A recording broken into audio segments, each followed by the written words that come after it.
स्वतंत्रता दिवस के इस पावन अवसर पर मैं एक बात करना चाहता हूँ कि ऐसे महानायक की जो अपनी प्रासंगिकता लगातार खोता जा रहा है, जिस नायक को आज की जो नई पीढ़ी है उसके बारे में अधकचरा ज्ञान लेकर उस महानायक को विलन साबित करने में लगी हुई है, उस महानायक का नाम है गांधी। और हमारा आज का जो विषय है वो है गांधी के राम और उनका रामराज्य वर्सेस आज का रामराज्य। गांधी की जब मैं बात करता हूं तो राम के बिना गांधी की बात अधूरी है, लेकिन गांधी के राम काफी अलग थे, अलहदा थे। गांधी के राम आदर्श व्यक्तित्व थे। जीवन की ऊहापोह में व्यक्ति का सदैव आदर्शवादी बना रहना काफी मुश्किल हो जाता है। आलोचना सभी की होती है, गांधी की भी हुई और गांधी के राम की भी हुई। गांधी को मिला क्या इस देश में? आज तक गांधी की जो असली इमेज है वो इस देश के सामने नहीं आ पाई। एक पार्टी ने 70 सालों तक गांधी को नोटों में जगह से ज्यादा कुछ नहीं दिया और दूसरी पार्टी ने आके 6 सालों में इस सत्य साधक को स्वच्छता के दूत तक सीमित कर दिया। आज नई पीढ़ी के दिमाग में गांधी की जो छवि है वो ये है कि चश्मा लगाए, झाड़ू पकड़े हुए एक सफाई कर्मी होगा, जिसे हम गांधी के नाम से जानते हैं। इस देश के लिए गांधी का योगदान इससे कहीं ज्यादा था। गांधी इन सब चीजों के बीच में हमें जैसा कि पता चलता रहता है समय समय पे, गांधी के ऊपर तमाम आरोप रहे हैं। देश विभाजन का आरोप है, नेहरू से लगाव का आरोप है, पटेल की अनदेखी का आरोप है और भी बहुत सारे आरोप हैं। इन सारे राजनीतिक आरोपों के बीच हम शायद ये भूल जाते हैं कि गांधी का जो जीवन दर्शन है, गांधी जीवन पर्यंत अपने जीवन में रामत्व को शामिल किए रहे। गांधी रामत्व को लेकर चलते रहे। गांधी और राम में जब हम तुलना करते हैं तो हम पाते हैं कि एक पिता के वचनों के लिए पूरे जीवन कष्ट सहता रहा, दूसरा अपने व्रत के लिए, अपने सत्य के पालन के लिए पूरे जीवन कष्ट सहता रहा। एक मर्यादा पुरुषोत्तम था और एक महात्मा था। एक को मर्यादा पुरुषोत्तम कहते हैं और एक को महात्मा। गांधी के राम राज्य की कल्पना राम को अपने साथ आत्मसात करने की कल्पना है, लेकिन आज के राम राज्य की जो कल्पना है वो राम के राजनीतिक उपयोग को तवज्जो अधिक देती है। गांधी जब जब व्रतच्युत हुए, अपने व्रत से गांधी को लगा कि अब मेरा संकल्प टूट रहा है, तो राम का आदर्श चरित्र गांधी को बार बार संभालता रहा। जो रामायण में हम लोग पढ़ते हैं कि वचन भंग ना हो जाए, इसलिए राम ने अनेक त्याग किए। राम वन को गए, राम ने उस त्याग के बीच ये भी ध्यान रखा कि जो हमारे राम के अनुज थे, राम की जो भार्या थी, राम ने उनको भी कर्तव्य पथ से कभी भी विलग नहीं होने दिया। अपने साथ ही अपने अनुज का और अपनी भार्या का भी कर्तव्य पथ का ध्यान रखा, पवित्रता को बनाए रखा। वो चाहते थे कि समाज में नैतिकता शिथिल न हो। गांधी ने क्या किया? गांधी भी दूसरे के अपराध के बदले स्वयं प्रायश्चित करते रहे। दूसरे ने भी अपराध किया तो गांधी स्वयं प्रायश्चित करते रहे, स्वयं कष्ट सहते रहे, लेकिन उन्होंने अपने व्रत को टूटने नहीं दिया। रामायण का एक प्रसंग आप सभी को पता होगा, अभी आप लोगों ने सभी ने हाल ही में देखी होगी, रामायण दोबारा से रिपीट टेलीकास्ट हुई थी। जब हम रामायण में देखते हैं कि राम वन गमन को जाते हैं तो वे सब कुछ त्याग देते हैं, रथ त्याग देते हैं, मुनि वेश धारण कर लेते हैं और अपने गुरु के साथ साथ पैदल चलते हैं। अगर हम देखना चाहें तो राम राज की झलक हमें वहीं से मिल जाती है। राम चाहते तो रथ में भी जा सकते थे, सुमंत बहुत पीछे तक उनके साथ रथ लेके गए, लेकिन राम अपने कर्तव्य पथ से पीछे नहीं हटे। राम ने रास्ते भर समाज के दबे पिछड़े लोगों से संवाद स्थापित किया। अगर राम संवाद स्थापित न करते तो शायद वो समाज कभी राम को आत्मसात, कभी राम को अंगीकार नहीं कर पाता। आप कल्पना करिए, अगर गांधी दांडी यात्रा के लिए या फिर सत्याग्रह के लिए किसी रथ पे, किसी कार में सवार होकर निकलते तो क्या ये जन आंदोलन बन पाता? अगर गांधी रथ में सवार होकर निकलते तो उस गांधी को आज कोई नहीं जानता। गांधी पैदल निकले, गांधी ने पैदल चल के गांव-गांव में रह के ग्रामीणों को अपने साथ जोड़कर उसके बाद एक एक कदम बढ़ाया और गांधी का बढ़ाया गया एक एक कदम उनका सत्याग्रह बनता रहा, उनके लिए आंदोलन बनता रहा। आप अगर देखोगे त्रेता के राम से लेके गांधी के राम तक एक ही दर्शन है, वो है सर्वोदय, सर्व उदय, यानी कि सबका उदय। राम राज्य की कल्पना करते हुए 1929 में गांधी जो एक अखबार निकालते थे यंग इंडिया, उसमें गांधी ने लिखा है कि राम राज्य अर्थात जहां अंत्योदय की चर्चा हो।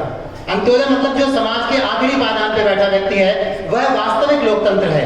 गांधी का राम राज्य भी समाज के सबसे निम्न वर्ग के आखिरी व्यक्ति के सुख और कल्याण की बात करता है।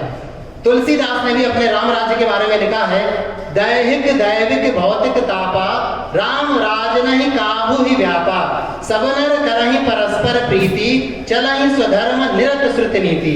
अर्थात कि राम के राज में न किसी को भौतिक कष्ट था, न शारीरिक था, न दैविक था, कोई दैवी आपदा भी नहीं थी। सभी लोग वेदों के अनुसार, राम के बताए रास्ते के अनुसार लगातार अपने धर्म का पालन करते हुए जीवन का निर्वाह करते रहे।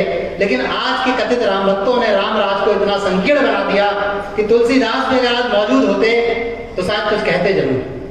लेकिन शायद तुलसीदास को भी कहीं ना कहीं पता था कि ये भेड़िया दशान एक दिन आएगा जरूर। इन्हीं भेड़िया दशान भक्तों के लिए तुलसीदास ने अपनी एक रचना, एक अन्य रचना दोहावली में गोस्वामी जी ने लिखा है, तुलसी भेड़ी की धसनी जड़ जनता सन्मान, उपजत ही अभिमान हो सोवत मूढ़ अपान। भेड़िया दशान का मतलब होता है कि अगर एक भेड़ कोई खाई में जाती है तो वो सारी की सारी भेड़ उसके पीछे खाई में चली आती है। और तुलसीदास ने उस दोहे में कहा है कि जनता तो भोली भाली है, भेड़ दशान के भेड़िया दशान के समान है। मतलब क्या है कि जनता तो एक तरीके से अपने सोचने समझने की क्षमता उतनी नहीं रखती है, लेकिन अगर ऐसी जनता द्वारा शासक को सम्मान मिल रहा है तो वो सिर्फ और सिर्फ अहंकार के उत्पन्न होने का कारण बनेगा। बहुत बार लोग आजकल गांधी पे बहुत संकीर्ण चर्चा होने लगी है, गांधी के उद्देश्य और जो तप था वो तो लोग भूल ही गए हैं। कभी कभी लोग ये भी सवाल उठाते हैं कि अंतिम समय में गांधी के मुख से हे राम निकला या नहीं। मैं मानता हूं कि गांधी के मुख से हे राम निकला या नहीं ये विवादित हो सकता है, लेकिन गांधी अपने अंतिम समय में श्री राम के प्रति बहुत ज्यादा आकर्षित, बहुत ज्यादा आसक्त हो गए थे। गांधी के अंदर जो राम की करुणा थी वो गांधी की नस नस में दिखाई दे रही थी। एक वनवासी के कल्याण के लिए, पिछड़ों के कल्याण के लिए, समाज के शोषित वर्ग के कल्याण के लिए गांधी और ज्यादा भावनात्मक हो गए थे अपने अंतिम समय में। गांधी की मृत्यु 30 जनवरी 1948 को हुई। उसके एक दिन पहले गांधी अपने एक सहयोगी से कहते हैं कि अगर मुझे कोई गोली मारे या उस दिन की तरह, वो दिन कौन सा जब 20 जनवरी पे गांधी पे बम से हमला हुआ था, या उस दिन की तरह कोई मेरे ऊपर बम फेंके तो अगर मैं अपने सीने पर बिना किसी पीड़ा के ये बम सहन कर सकूं या गोली सहन कर सकूं और मेरी जुबान से श्री राम का नाम आ जाए तो ही मुझे सच्चा महात्मा कहना, अन्यथा मुझे सच्चा महात्मा मत कहना। अगर मैं किसी कील मुहासे या बीमारी से मर जाऊं और अंतिम समय में श्री राम का नाम मेरी जुबान पे ना आ पाए तो तुम छत से चढ़ के चिल्लाना कि एक झूठा महात्मा चला गया। ये गांधी के वचन थे जो गांधी ने अपनी मृत्यु के एक दिन पहले बोले। लेकिन उनके अनुयायियों की बात करें जिन्होंने, जिन पे जिम्मेदारी थी उनको फॉलो करने की, आजादी के बाद सन 1989 के चुनाव में कांग्रेस पार्टी के प्रधानमंत्री पद के उम्मीदवार राजीव गांधी राम राज का वादा लेके आएगा। राजीव गांधी ने चुनाव प्रचार में पूरे समय वादा किया कि हम राम राज लाएंगे, लेकिन कुछ मजबूरियां थी कि कालांतर में उनकी अपनी पार्टी को ही राम राज और राम दोनों ही शब्दों से हिचकिचाहट महसूस होने लगी और ऐसे लगा कि दक्षिणपंथी तो इसी मौके की फिराक में थे। जो कांग्रेस के राजीव गांधी ने गांधी और गांधी के राम राज में हिचकिचाहट महसूस करी, दक्षिणपंथियों ने मौके को लपक लिया और खूब राम के नाम पे अपनी राजनीति चमकाई और राम राज्य से, जो गांधी का राम राज्य था, उससे किनारा कर लिया। एक राष्ट्र के तौर पर हम इस सच्चाई को स्वीकारने में नाकाम हुए हैं कि राम राज्य का अर्थ हिंदुत्व की लड़ाई बिल्कुल नहीं है। उसके बजाय सर्वोन्मुखी होकर सबकी आवश्यकताओं को अपनी आवश्यकता मान लेना ही सच्चा राम राज्य है। हालांकि वाल्मीकि रामायण में जो राम राज्य की संकल्पना है, राम के राज्याभिषेक के बाद वाल्मीकि रामायण में वाल्मीकि जी ने लिखा है, महर्षि वाल्मीकि ने, कि रामो रामो राम इति प्रजा नाम भवन कथा राम भूतम जगा भूद्रा में राज्यम प्रशासति। राम के राज्याभिषेक के साथ मौसम क्या था कि जब राम ने शासन किया उस समय पूरा का पूरा समाज, पूरे के पूरे समाज के लोगों की चर्चा का विषय सिर्फ श्री राम थे।